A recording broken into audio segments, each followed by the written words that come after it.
سارے حضرات درود شریف پڑھیے۔ الصلاۃ والسلام علیک یا نبی اللہ وعلی آلک واصحابک یا حبیب اللہ۔ حمد و صلاۃ کے بعد عالی مرتبہ ذی احترام حضرت قبلہ پیر سید حامد علی شاہ صاحب دامت برکاتہم العالیہ آپ صدارت فرما رہے ہیں۔ ہمارے میزبان حضرت علامہ قاری محمد نوید چشتی صاحب دامت برکاتہم العالیہ آپ نے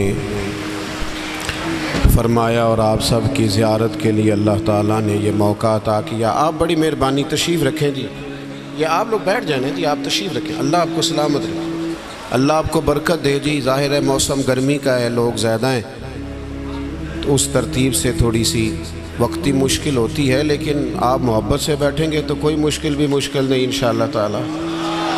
چند ایک گزارشات انتہائی مختصر وقت میں آپ کی خدمت میں عرض کرنی ہے۔ عزیز دوستو، اللہ تعالیٰ نے نبی اکرم صلی اللہ تعالیٰ علیہ وسلم کو کامل، مکمل اور اکمل صورت و سیرت دے کر دنیا میں مبعوث فرمایا۔ نبی کریم صلی اللہ تعالیٰ علیہ وآلہ وسلم کو اللہ تعالیٰ نے اپنا آخری اور محبوب پیغمبر بنایا، تو حضور علیہ السلام نے تکمیل انسانیت کے لیے ساری ہدایات اپنے کرم سے اپنی امت کو عطا فرمائی۔ جب ہم یہ لفظ بولتے ہیں نا کہ نبی پاک کی سیرت کامل ہے، مکمل ہے، اکمل ہے، تو یہ ایک بہت بڑی بات ہے، یہ چھوٹی بات نہیں ہے۔ دنیا میں کوئی چیز بھی مکمل نہیں۔ آپ کروڑوں روپے کا گھر بنا دیں تو پھر بھی محسوس ہوتا ہے کہ کہیں نہ کہیں کوئی کمزوری رہ گئی ہے۔ دنیا میں کوئی چیز مکمل نہیں۔ اگر کوئی چیز مکمل اور کامل ہے تو وہ رسول پاک کی ذات گرامی ہے۔ اللہ تعالیٰ نے نبی پاک علیہ السلام کو ہر لحاظ سے کامل، مکمل اور اکمل بنایا، ہر لحاظ سے۔ اور نبی پاک علیہ السلام کی سیرت اور صورت کے اندر اللہ تعالیٰ نے ایسی جاذبیت رکھی، ایسی کشش رکھی۔ میں نے کسی بات کو لمبا نہیں کرنا، کھینچنا نہیں، جو بہت ضروری چیزیں ہیں صرف وہ آپ کے سامنے عرض کرنی ہے۔ حضرت عبداللہ ابن عباس رضی اللہ تعالیٰ عنہ فرمایا کرتے، آپ فرماتے ہیں کہ نبی پاک علیہ السلام کوئی معجزہ نہ بھی دکھاتے، حضور ڈوبے ہوئے سورج کو واپس نہ بھی بلاتے، چاند کے 2 ٹکڑے نہ بھی کرتے، درخت سجدے نہ بھی کرتے، پتھر کلمہ نہ بھی پڑھتے، تو فرماتے ہیں محبوب کا چہرہ ہی ایسا تھا، لوگوں نے دیکھتے جانا تھا اور کلمہ پڑھتے جانا۔ وہ جاذبیت، وہ حسن، وہ رعنائی، کچھ چیزیں ایسی ہوتی ہیں جو قابل کشش ہوتی ہیں انسان کے لیے۔ تبھی تقاضا ہوتا ہے بندے کا کہ وہ چیز بندے کو اپنی طرف کھینچتی ہے۔ جتنی قابل کشش چیزیں تھیں صورت اور صورت کے لحاظ سے، اللہ نے ساری مدینے والے محبوب کو عطا فرمایا۔ محمد الرسول اللہ صلی اللہ علیہ وسلم، محمد اللہ کے رسول ہیں، محمد اللہ کے رسول ہیں۔ کامل صورت و سیرت کے ساتھ اللہ نے محبوب کو مبعوث فرمایا۔ اب جو نبی پاک علیہ السلام نے تربیت کی بات کی نا، لوگوں کو سمجھانے اور سکھانے کی بات کی، تو ایسا نہیں ہے کہ جو بات اچھی تھی فقط جو اچھی تھی وہ حضور نے کر دیا، ایسا نہیں، بلکہ محبوب فرماتے میں مکارم اخلاق کی تکمیل کے لیے آیا ہوں۔ یعنی حضور نے وہ اچھی بات کی ہے کہ اس سے زیادہ اچھی بات ہو سکتی نہیں، وہ آخری درجہ ہے خیر کا، اس سے زیادہ اچھی بات ہو نہیں سکتی۔ اللہ کے محبوب علیہ السلام نے جو تربیت فرمائی لوگوں کی، تو وہ تربیت تھی یتلو علیکم آیاتنا ویزکیکم، کہ محبوب تم پر آیتیں پڑھیں گے اور تمہارے باطن کو پاک فرما دیں گے۔ نبی پاک علیہ السلام کے سامنے جو جماعت آئی نا، سب سے پہلے حضور نے جن کی تربیت کی سب سے پہلے جن لوگوں کو نبی پاک علیہ الصلوۃ والسلام سے فیض لینے کا اور پھر پوری امت میں بانٹنے کا اللہ تبارک و تعالیٰ نے موقع عطا کیا، وہ نبی پاک کے اہل بیت ہیں اور حضور کے صحابہ کرام ہیں، جو دنیا کے بہترین لوگ تھے نا، بہترین عقل و خرد کے لحاظ سے، فہم و فراست کے لحاظ سے، تقوی اور روحانیت کے لحاظ سے جو بہترین لوگ تھے، وہ اللہ تعالیٰ نے اپنے محبوب کی غلامی کے لیے منتخب فرمائے۔ انسانی مزاج اس طرح کا ہے کہ اس میں منفی چیزیں زیادہ آتی ہیں، طبیعت اس طرح کی ہوتی ہے کہ شر کو بعضوں کا دل جلدی قبول کرتا ہی مزاج ہوتا ہے۔ حضور علیہ الصلوۃ والسلام نے فرمایا اللہ تعالیٰ نے دوزخ کو خواہشات سے ڈھانپ دیا ہے، جو چیزیں دل کو، طبیعت کو جلدی اپنی طرف کھینچتی ہیں وہ دوزخ کی طرف لے جاتی ہیں۔ خواہشات نفسانیہ جو ہوتی ہیں، انسان کی طبیعت جلدی مائل ہوتی ہے۔ لوگوں نے جب دیکھا نا کہ ایک بہترین جماعت ہے حضور کے صحابہ اور اہل بیت کی، اور اتنی اعلیٰ جماعت ہے کہ نہ کبھی زمین نے ایسے لوگ دیکھے تھے، نہ آسمان نے کبھی ایسے لوگ دیکھے تھے، اور اللہ کے محبوب علیہ الصلوۃ والسلام کے فیضان نبوت سے یوں اجلے ہوئے ان کے باطن کہ دنیا میں وہ جدھر جدھر بھی گئے نا نور ہی بکھیرتے گئے۔ اب جب لوگوں نے یہ دیکھا نا کہ اتنی اہم جماعت ہے اور اتنا بڑا انقلاب اس نے برپا کر دیا ہے، اور اتنی زیادہ انہوں نے اس کے اندر، دین کے اندر اور فتوحات کے اندر اضافہ کر دیا ہے، تو اب شر پھیلانا تو بڑا ضروری ہوتا ہے۔ آپ اگر تھوڑی دیر زیادہ تسلی سے میری بات پر غور کریں تو جب بھی کوئی عالم دین آپ کو کوئی بات سنائے گا یا لکھے گا، وہ یہ نہیں کہتا کہ ڈائریکٹ حضور سے سنائے، وہ کہتے ہیں حضرت ابو ہریرہ سے روایت ہے، حضرت ابو دردہ سے روایت ہے، حضرت عبداللہ ابن مسعود فرماتے ہیں، سید عائشہ صدیقہ فرماتی ہیں۔ وہ کسی نہ کسی صحابی کا نام لے کے روایت بیان کرے گا۔ آپ کو سمجھ آ رہی ہے میری بات کی؟ دنیا کے اندر سب سے زیادہ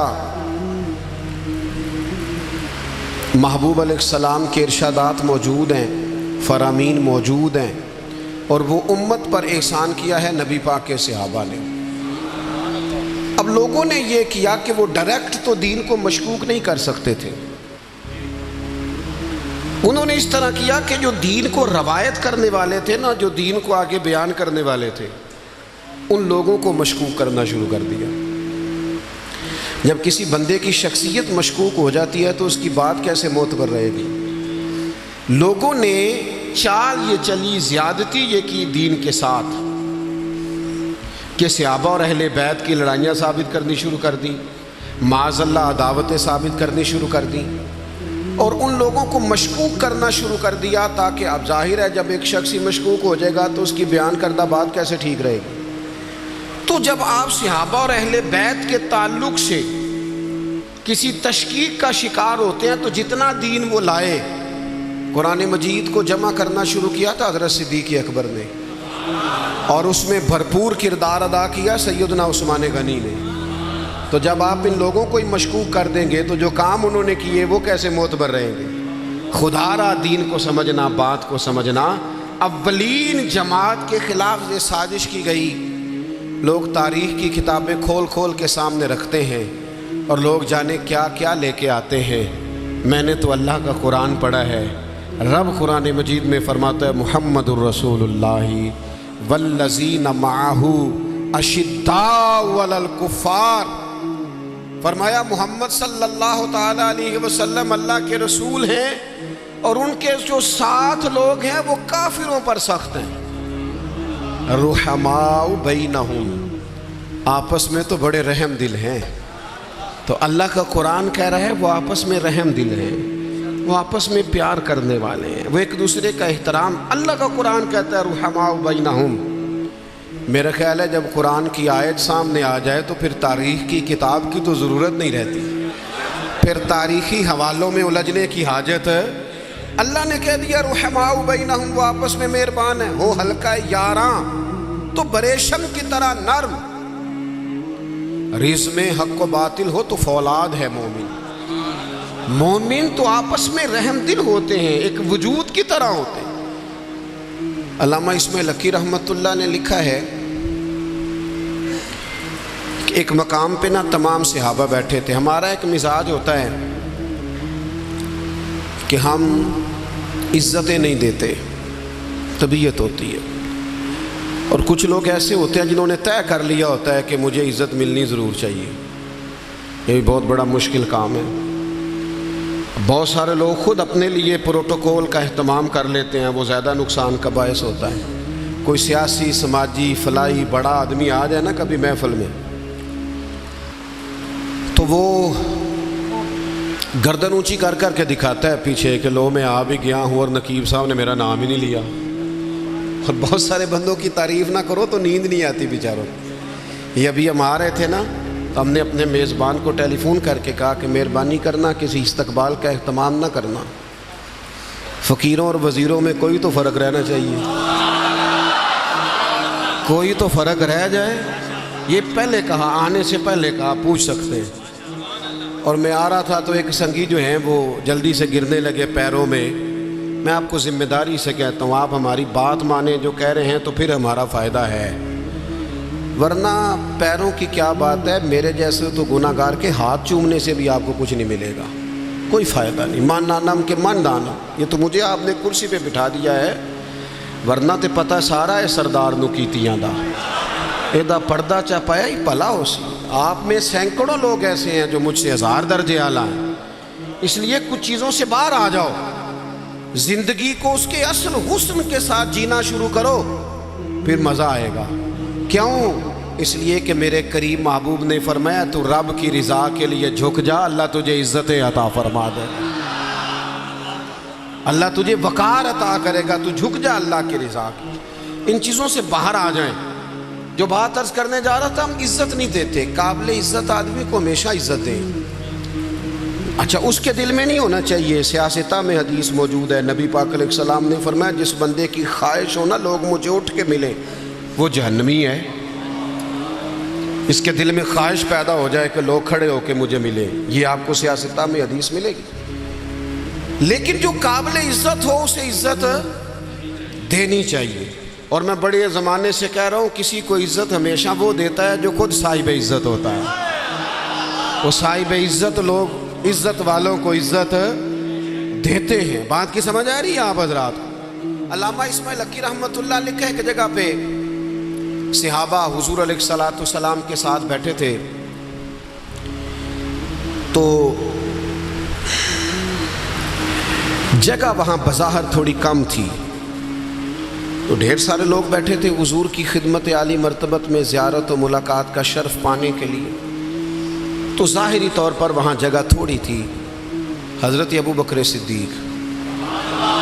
صدیق اکبر افضل البشر بعد الانبیاء بالتحقیق، حضرت صدیق اکبر نے حضور کے بالکل ساتھ بیٹھے تھے. وہ آج بھی کریم کے بالکل ساتھ ہی ہیں. بالکل حضور کیا مقدر ہیں صدیق و فاروق کے، جن کے گھر رحمتوں کے خزینے میں. بالکل کریم کے ساتھ بیٹھے تھے، بالکل ساتھ. اچانک دروازہ کھلا اور جیسے ہی لوگوں نے چہرے اٹھائے تو مولا علی شیر خدا تشریف لے آئے. ہر بندہ تیار تھا اٹھ کے استقبال کرنے کو، ہر شخص. لیکن حضرت صدیق اکبر نے نہ کسی کو موقع ہی نہیں دیا.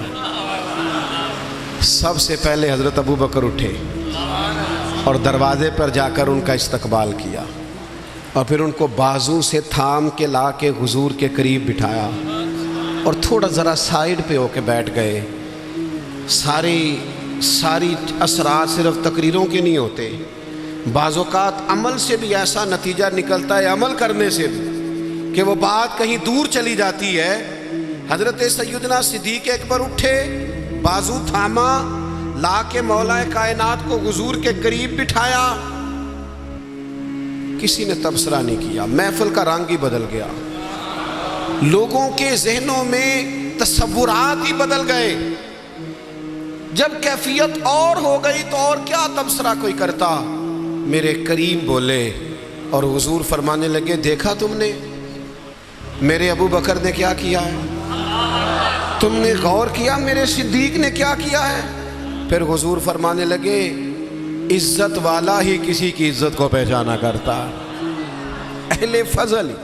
ہمیشہ ہمارا نا دور آ گیا ہے حقوق مانگنے کا، ہر آدمی حقوق مانگ رہا اور ہر محکمے کے الگ الگ حقوق ہیں اور ہر بندہ شکوہ کر رہا۔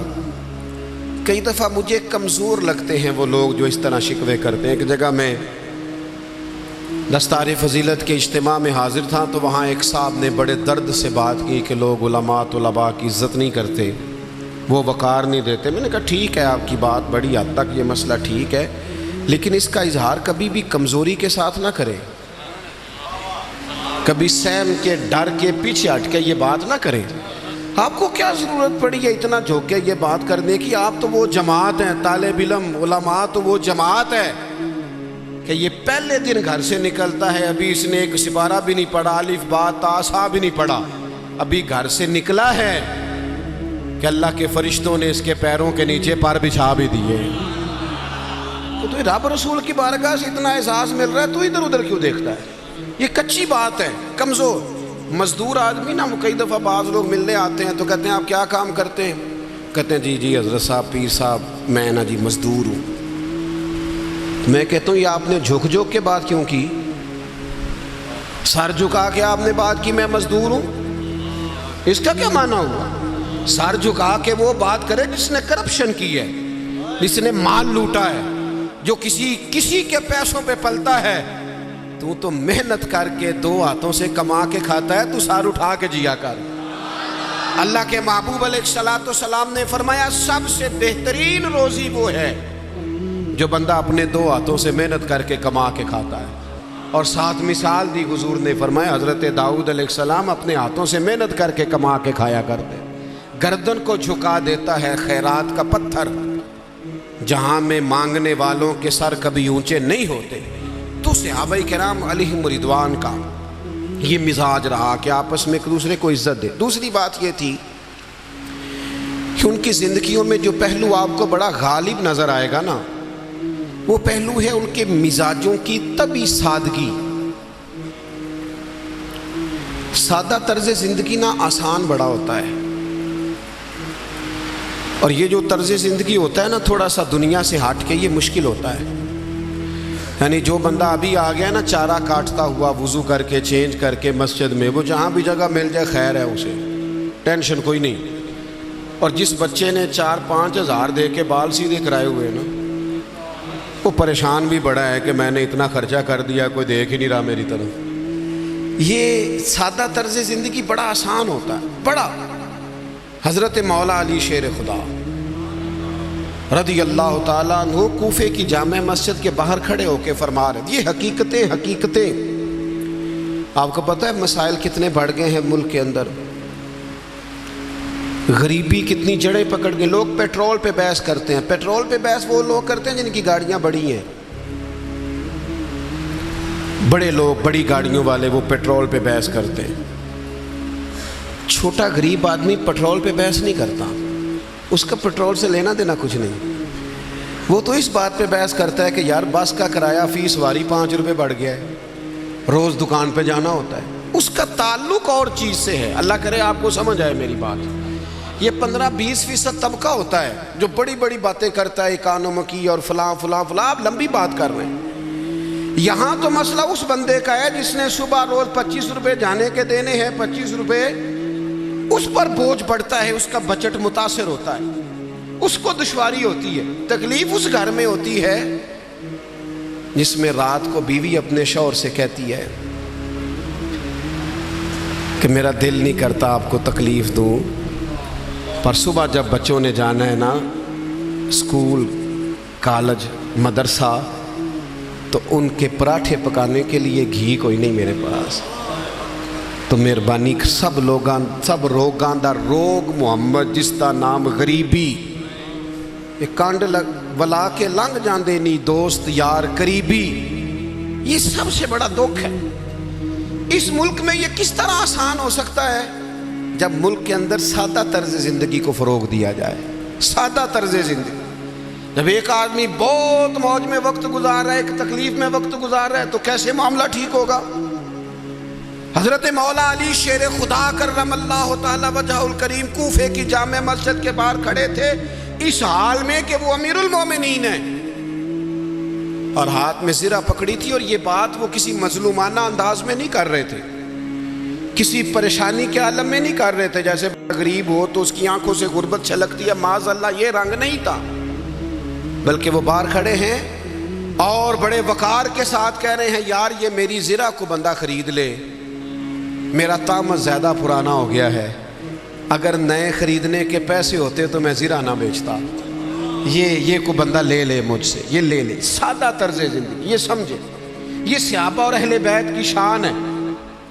آپ کو پتہ ہے نبی پاک علیہ السلام نے اپنی اولاد کے لیے دعا مانگی ہے، اے اللہ میری اولاد کو نا بقدر ضرورت روزی دینا. اور حضور دعا مانگتے تھے اے اللہ ایک دن پیٹ بھر کے روٹی دینا اور ایک دن کا فاقہ دینا. ایک دن کا فاقہ بھی حضور نے مانگا ہے.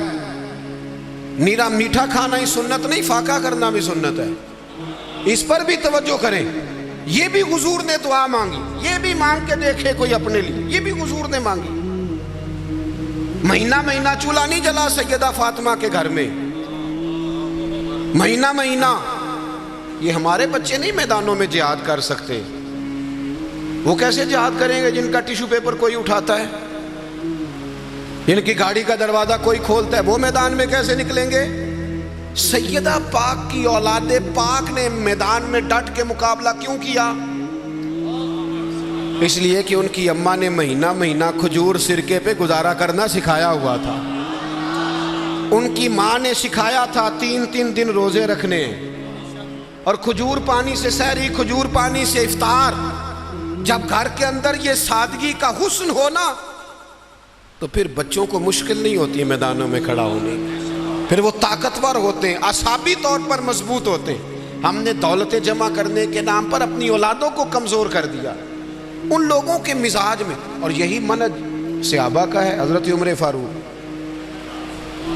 رضی اللہ تعالیٰ عنہ کو بندہ ملنے آ جاتا تھا نا کبھی، تو پوچھتا تھا تمہارے بادشاہ کا محل کہاں ہے؟ تو صحابہ فرماتے تھے ان کا محل کوئی نہیں، وہ یہیں تھے، کبھی مسجد میں مل جائیں گے. اور جا کے پوچھتے تھے جناب امیر المومنین کہاں ہیں؟ تو مسجد والے کہتے تھے یہیں تھے، کہیں باہر نکل گئے ہیں. باہر نکل کے پوچھا حضرت عمر کہاں ہیں؟ تو انہوں نے کہا وہ باغ ہے نا فلانا، اس باغ کی. تو اس نے کہا حد ہو گئی ہے، ہمارا تو بادشاہ گلی میں نظر آ جائے تو پورے علاقے کو پتہ چل جاتا ہے بادشاہ سلامت آ گئے. اور یہاں عجیب منظر ہے کہ امیر المومنین اور 22-24 لاکھ مربع میل کی حکومت. یہ سادہ طرز زندگی اسی کسے دے کچھ بھی نہیں لگتے، نہ کوئی ساڈا دردی تے نالے اٹھ بھلیا چل اوتھے بسیے جتھے وس دینی سارے ینے، نہ کوئی ساڈی ذات پچھانے نہ کوئی سانو منے. یہ طرز زندگی، یہ انداز تکلم. حضرت سیدنا فاروق اعظم ادھر گئے ہیں ایک دفعہ نا، تمام صحابہ نے یہ ذرا اس کا مزہ لے کے دیکھیں، اس کا بڑا مزہ ہے.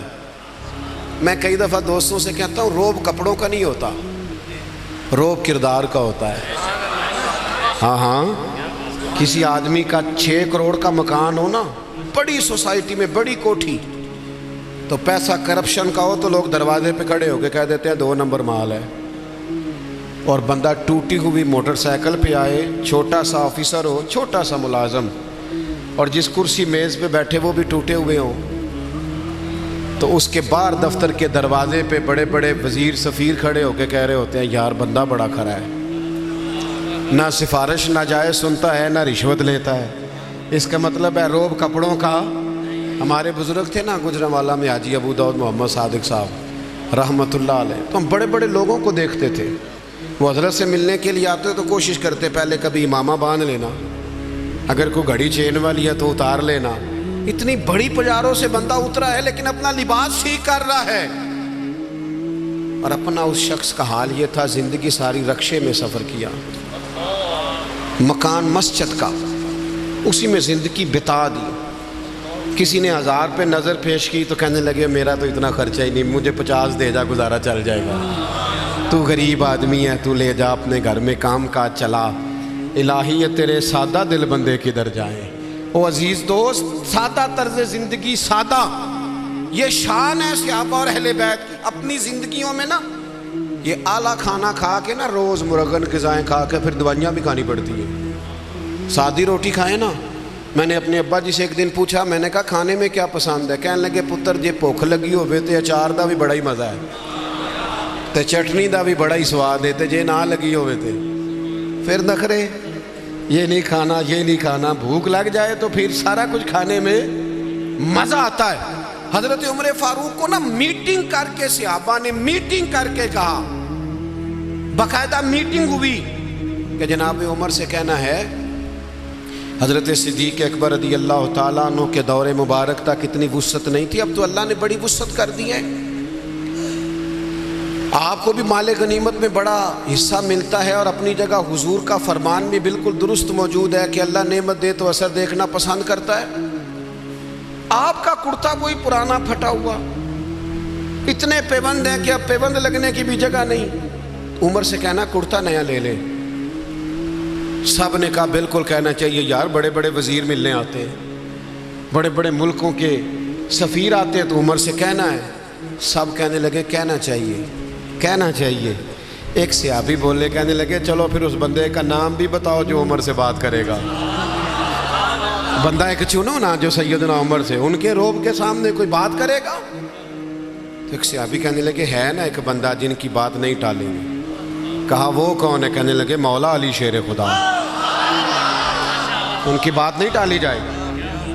حضرت علی سے گزارش کی، آپ مہربانی کریں، حضرت عمر سے کہیں۔ جناب علی کہنے لگے بات تمہاری ٹھیک ہے، کرتا نیا لینا بھی چاہیے، اور اللہ نعمت دے تو اثر دینا پسند کرتا ہے، اور عمر سے کہنا بھی چاہیے، اور یہ بھی ٹھیک ہے، میں کہوں گا تو عمر مان لیں گے، لیکن چونکہ میں ہمراز ہوں، میں طبیعت جانتا ہوں، میں کہوں گا تو مان لیں گے، پر یہ والی بات میں نے بھی کوئی نہیں کرنی، کوئی اور کہو تو کرا دیتا ہوں، یہ والی نہیں میں نے کرنی۔ کہا پھر کوئی رستہ ہی بتا دیں۔ تو حضرت علی کے پاس رستے تو سارے ہیں نا، جانتے تو سارے ہیں نا، وہ باب مدینۃ العلم ہیں۔ حضرت مولا علی کہنے لگے رستہ ہے نا، سیدہ عائشہ صدیقہ، وہ ماں ہے نا مومنوں کی، تو ماں کی بات ٹالی نہیں جا سکتی، ماں تو ماں ہوتی ہے۔ سیدہ عائشہ صدیقہ رضی اللہ تعالیٰ عنہ سے کہا آپ کہیے، تو سیدہ فرمانے لگی ٹھیک ہے، فوراً حکم دیا جناب عمر آئیں۔ انہوں نے بھی چند منٹ بھی نہیں لیے، فوراً حاضر ہوئے۔ ہر جگہ پہ نا بحث نہیں کرنی چاہیے، کچھ جگہ غلامی بھی کرنی چاہیے، چپ کر کے بھی مان لینی چاہیے۔ سانو قید سجن دا کہنا ہے، او جنج رکھے اونج رہنا ہے، کبھی مان لینا چاہیے چپ کر۔ حضرت عمر دوڑے گئے، اماں جی میں حاضر ہوں۔ کہا امیر المومنین نے ایک بات کرنی ہے، آپ حکم کریں۔ فرمانے لگیں لوگوں کا خیال ہے کہ بڑے لوگوں کو آپ سے ملنا ہوتا ہے، اور آپ کا کرتا وہی پرانا، اللہ نے وسعت دی ہے مسلمانوں کو، آپ کے حصے میں بھی مال غنیمت میں سے حصہ آتا ہے، پر آپ گھر سے نکلتے ہیں اور مسجد سے نکلتے ہیں اور گھر جانے تک سارا تقسیم کر دیتے ہیں، ایک کرتا لے لیں، کیا حرج ہے؟ کوئی بات نہیں، کوئی تفصیل نہیں، کچھ نہیں۔ حضرت عمر چپ کر گئے، کہنے لگے اماں جی آپ کا حکم آ گیا، شام سے پہلے پہلے لے لوں گا۔ ہاں ہاں، سانو قید سجن دا گہنا ہے، وہ جینج رکھے ایسا اونج رہنا، یہ حضور کی نسبت ہے، اس کا اکرام ہے، میں شام سے پہلے لے لوں گا، لیکن اگر آپ اجازت دیں تو ایک بات کر لو چھوٹی سی۔ سیدہ کہنے لگی عمر کر لیں، تو جناب عمر بات کرنے سے پہلے رو پڑے، کہنے لگے اماں جی یہ جو کرتا میں نے پہنا ہے نا، میں حضور کے زمانے میں بھی اسی طرح رہتا تھا۔ ابو بکر صدیق جب مجھے مشوروں کے لیے بلاتے تھے تو اسی طرح پیبند والے کرتوں میں جایا کرتا تھا، آپ حکم کریں گی تو شام سے پہلے پہلے لے لوں گا، لیکن میں اسی طرح رہتا تھا، اور اس طرز زندگی میں مجھے قرار ہے۔ تھوڑی دیر سناٹا چھا گیا، جواب کوئی نہ آیا۔ جب جناب عمر نے توجہ کی تو سیدہ عائشہ کے رونے کی آواز آ رہی۔ تھوڑی دیر کے بعد فرمانے لگی عمر جو صحابہ نے کہا وہ بھی ٹھیک تھا، لیکن جو آپ کہہ رہے ہیں وہ جیں گے۔ ایک تو آپس میں محبت احترام، اور دوسرا طرز زندگی سادہ، اور تیسرا آپ ساری کتابیں پڑھ لیں، سیدہ فاطمہ، مولا علی، حسنین کریمین علیہم رضوان کی سیرت پر ساری کتابیں، ہر کتاب میں لکھا ہوگا کہ گھر میں مہینہ مہینہ چولہا نہیں جلا، روٹی نہیں پکی، ہر کتاب میں لکھا ہوگا۔ لیکن مزے کی بات یہ ہے جس نے یہ لکھا ہے نا مہینہ مہینہ چولہا نہیں جلتا تھا، اس نے 2 صفحے چھوڑ کے یہ بھی سبھی نے لکھا ہے کہ گھر میں مہینہ مہینہ چولہا نہیں جلتا تھا، پر جو دروازے پہ آتا تھا اسے جھولی بھر کے عطا فرماتے تھے۔ مالاں والے سخی نہیں ہوندے تے سخیاں کول مال نہیں ہوندا، مالاں والے سارے نہیں، کچھ ہوتے بھی ہیں الا ماشاءاللہ، مالاں والے سخی نہیں ہوندے تے سخیاں کول مال نہیں ہوندا۔ ہاں ایتھے اوتھے دوویں جانی، سخی کنگال نہیں ہوندا، یہ بھی بات پکی ہے۔ یعنی غریبی میں سخاوت، وہ ہمارے ہاں ہم نے یہ سمجھا ہے کہ سخاوت کروڑوں اربوں سے ہوگی، لاکھوں روپے آئیں گے تو سخاوت ہوگی، یہ ہم نے سمجھ لیا ہے۔ حالانکہ نبی پاک علیہ السلام نے تو یہاں سے سخاوت شروع فرمائی ہے۔ حضور فرماتے ہیں کہ گوشت پکاؤ نا تو شوربہ زیادہ کر لیا کرو، اور اپنے پڑوسی کو بھی سالن میں شامل کرو۔ یہاں سے سخاوت شروع کی، یہاں سے حضور، یہاں سے۔ آپ غور کریں صحابہ اور اہل بیت کی زندگیوں پر کہ ان کا طرز زندگی سخاوت کے معاملے میں کیا ہے۔ بڑا کم ہوتا ہے، سگے بھائی کو لوگ پورا حصہ دینے میں کتراتے ہیں، لیکن جب ہجرت کر کے مہاجرین مدینے آئے تھے نا تو انصار نے چلتے کاروبار آدھے آدھے دے دیے تھے۔ یہ باتیں کرنی آسان ہیں، لیکن کسی کو اپنا گھر، اپنے بچوں میں لوگ گھر تقسیم کرتے ہیں نا، دیوار میں دیوار نکل دیا تو روتے ہیں میرا گھر بٹ گیا ہے۔ اپنے بچوں میں بانٹتے وقت لوگ رو پڑتے ہیں۔ تو میرے دوستو، صحابہ نے تو آپس میں بانٹ دیا۔ میں بس بات ختم کرنے لگا ہوں۔ امام حسین رضی اللہ تعالیٰ عنہ گھر میں تھے، دروازے پہ دستک ہوئی، آپ نے صاحبزادے سے کہا دیکھنا کون ہے؟ عرض گزار ہوئے حضور ایک بھکاری ہے، فقیر ہے، مانگنے والا آیا۔ 600 یا 800 دینار پڑے تھے گھر میں۔ ہم نہ مانگنے والے کے لیے ووٹ نوٹ رکھا ہوتا ہے ہم نے، جو بچہ بھی کوئی نہیں لیتا، ایک مانگنے والے کے لیے، ایک مسجد کی ٹوپی میں ڈالنے کے لیے سب سے چھوٹا نوٹ رکھا ہوتا ہے۔ کہا حضور وہ آیا ہے، تو 600 یا 800 دینار پڑے تھے۔ امام حسین اٹھ کے باہر تشریف لے گئے، وہ سارے کے سارے دینار فقیر کی جھولی میں ڈالے اور ڈھال کے فرمانے لگے پتہ نہیں تھا آپ نے آنا ہے، ورنہ میں کو بندوبست کر کے رکھتا۔ یہ دیکھو، خود بھیک دے خود ہی کہیں منگتے کا بھلا ہو، منگتے کا۔ ایک تو ان کا احترام تھا آپس میں، ایک یہ کہ انہوں نے طرز زندگی سادہ، یہ جو فقیری ہے نا یہ حضور کی مجبوری نہیں، یہ نبی پاک کی پسند ہے۔ فقر اختیاری ہے رسول پاک کا، حضور کی پسند ہے سادہ رہنا۔ اور تیسری بات یہ کہ سخاوت کرنا، دوسروں کا خیال رکھنا۔ ایک بات سن لیں اور میں اپنی بات کو ختم کروں۔ 9-10 محرم کی درمیانی رات تھی، عمر ابن سعد نے آ کے امام علی مقام سے کہا 2 ہی باتیں ہیں، یا بیعت یزید کریں یا صبح جنگ کے لیے تیار ہو جائیں۔ تو امام فرمانے لگے ایک رات ٹھہر جاؤ، صبح بتا دوں گا۔ وہ چلا گیا، اس نے کہا ٹھیک ہے۔ حضرت عباس آئے، حضرت عباس رضی اللہ تعالیٰ عنہ عرض گزار ہوئے بھائی جان میرے آقا، فیصلہ آپ کا مجھے پتہ ہے صبح کیا ہونا ہے، فیصلہ ابھی بھی یہی ہے اور صبح بھی یہی ہے کہ آپ نے بیعت تو کرنی نہیں، ہونی تو جنگ ہے۔ تو آپ ایک رات کا آپ نے کہہ دیا، یہ عجیب سے لوگ ہیں، پتہ نہیں کیا سوچیں گے۔ تو امام حسین فرمانے لگے عباس تیرا کیا خیال ہے؟ میں نے سوچنے کے لیے ٹائم لیا ہے۔ کہ حضور پھر کس لیے لیا ہے؟ فرمانے لگے عباس یہ جملہ یاد رکھنا، کہنے لگے عباس تجھے پتہ ہے نا کہ حسین کو سجدوں سے بڑا پیار ہے، سجدوں سے پیار ہے۔ فرمایا ایک رات اس لیے لی ہے کہ ذرا رج کے اپنے رب کو سجدہ تو کر لیں۔ تو 4 باتیں آج کی نشست میں، ایک تو ان کا احترام، اور قرآن نے کہہ دیا رحماء بینہم، اور دوسری بات یہ کہ ان سے زندگی گزارنا سیکھیں، سادہ ہو جائیں، اور تیسری بات یہ کہ اپنے بھائیوں کا یہ غریب جو ہوتے ہیں نا، یہ سیانے نہیں ہوتے، کیونکہ سیانے ہونے کے لیے بھی پیسوں کی ضرورت ہوتی ہے۔ جدے گھر دانے وہ دے، غریب سیانے نہیں ہوتے، اس لیے غریبوں کے لوگ شکوے بھی زیادہ کرتے ہیں۔ سیانے جو نہیں ہوتے، آپ نہیں سیانے پھر بھی پیار کریں، ان سے محبت کریں، ان کے حق میں اپنے دلوں کو نرم کریں، اور تیسری بات یہ کہ اپنے دوستوں کو، اپنے رشتہ داروں کو ضرور صلہ رحمی سے نوازیں، اور چوتھی بات یہ کہ سجدے کا، عبادت کا ذوق پیدا کریں۔